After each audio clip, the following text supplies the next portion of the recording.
Assalamualaikum warahmatullahi wabarakatuh. What's up, everyone? In this video, uh, I'm gonna I'm diving into a story that sounds like a horror movie, but it actually happened to the most famous or to the most famous car company on the planet, and I'm talking about the Toyota. It is the brand everyone thought was unkillable, almost lost everything. And I want you to imagine you are a police officer in California. You are a driver. You know cars. You're out with your family in a Lexus. That that a car that you know car is reliable, feeling 100% safe. Suddenly, the car just takes off. The gas pedal is stuck. You're hitting the brakes with everything you've got, but unfortunately, nothing happened. You're hitting 100 and 120 meter per hour. It sounds so terrible, right? And the 911 call at that day is actually terrifying. Uh, you can hear the officer telling his family to pray, and pray before the car crashed and everyone inside was killed. Yes, everyone inside was killed. This wasn't just a freak accident. It was the spark that started a massive fire in Toyota, leading to recall of over over 8.5 million cars worldwide, if I'm not mistaken. And by the time it was over, authorities linked these problems to 51 deaths for a brand that was the gold standard for safety. For safety, this was a total nightmare.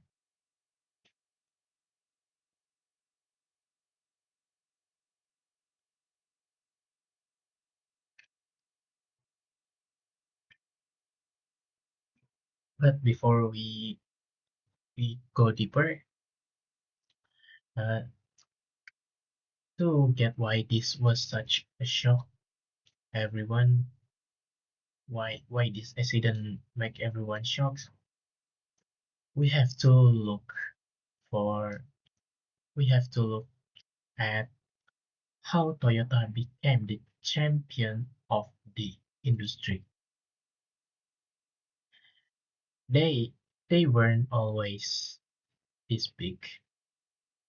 It started with a guy named Kiichiro Toyoda, if I'm not mistaken, yeah, whose family actually made automatic machines for weaving fabric. And by 1937, they started Toyota Motor Corporation. In the 19 and in the and then in the 1950s, they created the Toyota production system, or it was called TPS.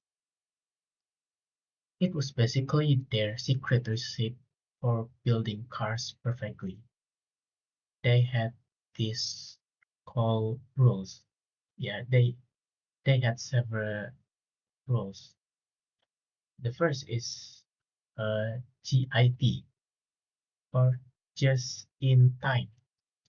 This meant they only made exactly what was needed, right? When it was needed, so they didn't waste money on extra parts. And the second is Jidoka, or in English is automation with the human touch.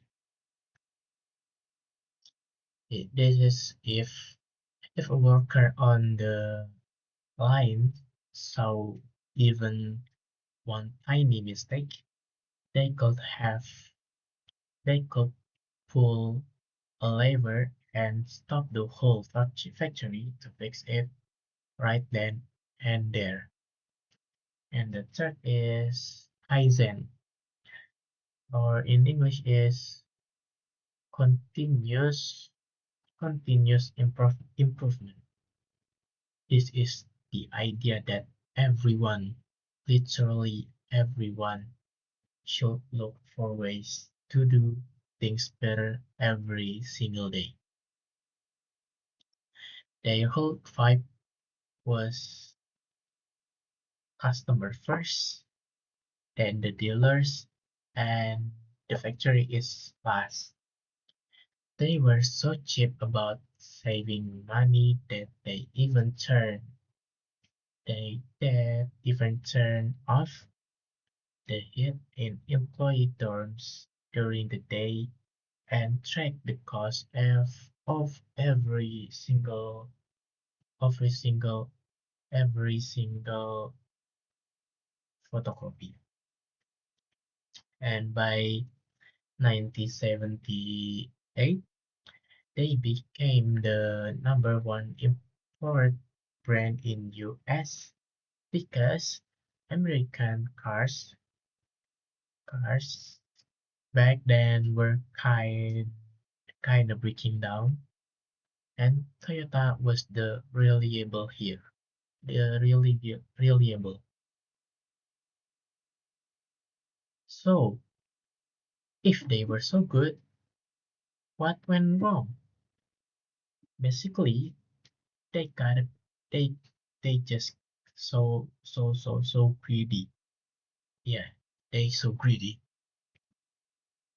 In the mid 90s, Toyota decided they wanted to the absolute number one in the whole world. They shifted from slow and steady to aggressive aggressive expansion. They just so to decide the worst. They introduced a new idea called uh, Kakushin, which basically meant radical or revolutionary change. It was the opposite of their old careful way of doing things. Under a leader named Tatsuaki Watanabe, they started slashing costs like crazy to hit huge of profit goals.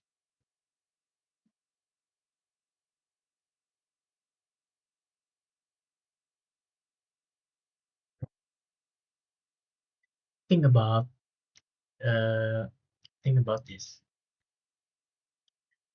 They cut $10 billion in cost over 6 years. They redacted handle designs from 35 types down to just three for all 90 of their car models. They even cut the time it took to design a car from 2 years down to just 1 year. It's so crazy, like, yeah, right? Sure, they became the world largest automaker by 2000 and 2009, but the cracks in the armor were starting to show.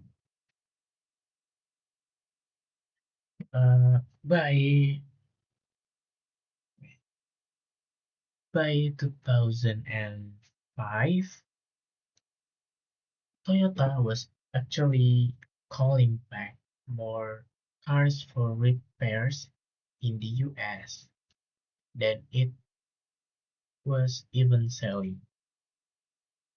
Red flags were popping up everywhere.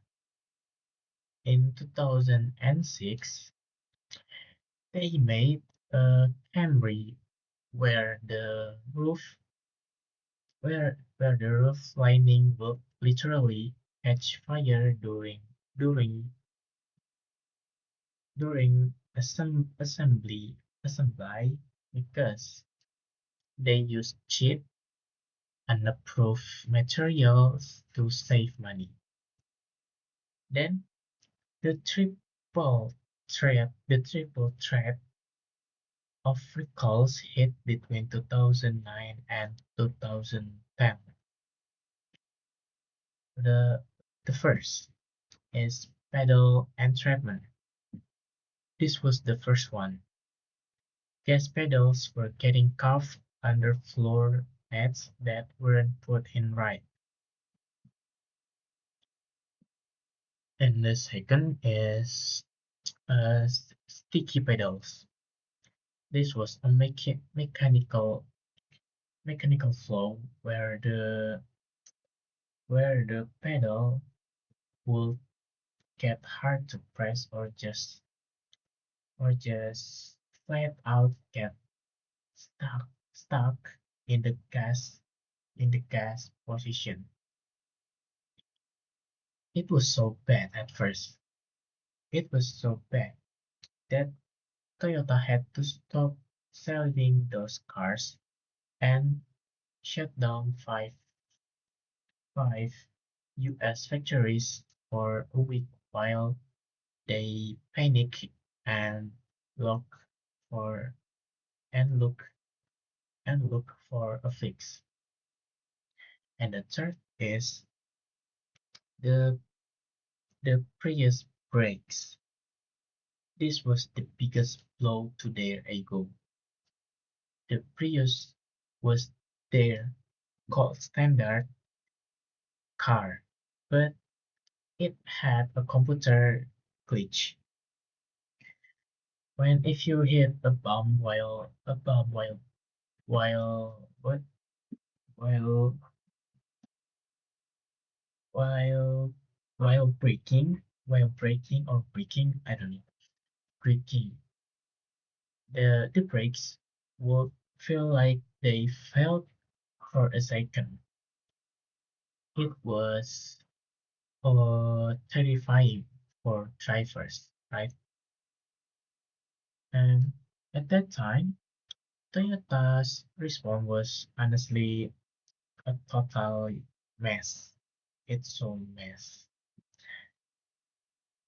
Uh, for the first 2 weeks, for the first week after the crisis broke, the big boss who named Akio Toyoda was nowhere to be seen. He is disappeared. This was partly because of a Japanese proverb,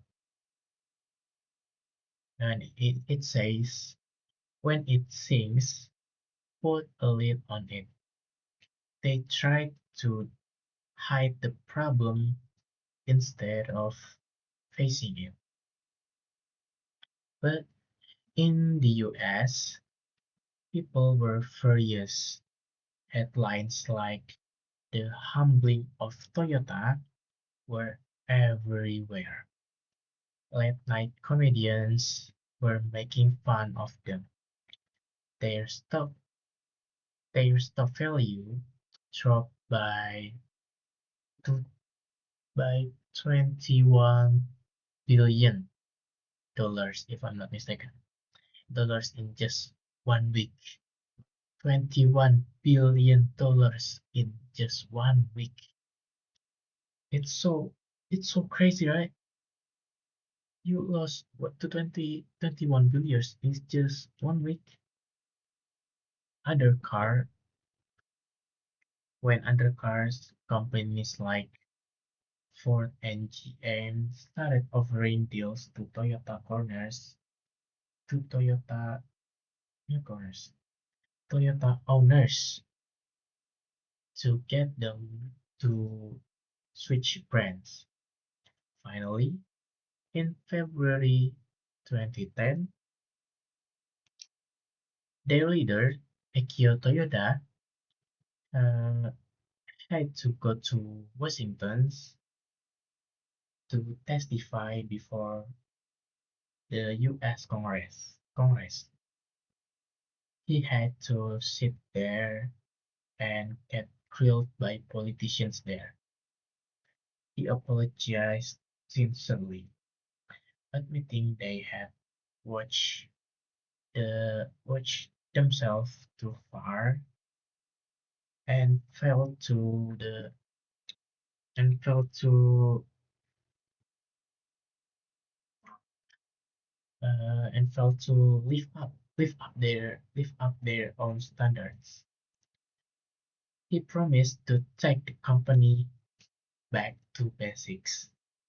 He acknowledged they focused too much on crowd and ignored how few people actually use their cars. And so we've got we're already on the end of the video. So what's the lesson? This is what I've got. Uh, being the biggest is cool, right? But if you lost your soul or just no no, which for Toyota case is cars. Uh,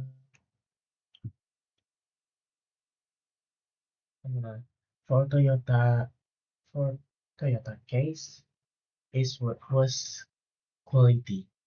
If you lost you being the biggest is cool, but if you lost your quality, you can fall a lot faster than you climb.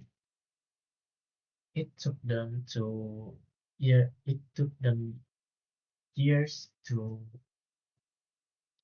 get back that to get back the trust they spent 50 years building. And so that's all from me, I guess. It's enough. Wassalamualaikum warahmatullahi wabarakatuh.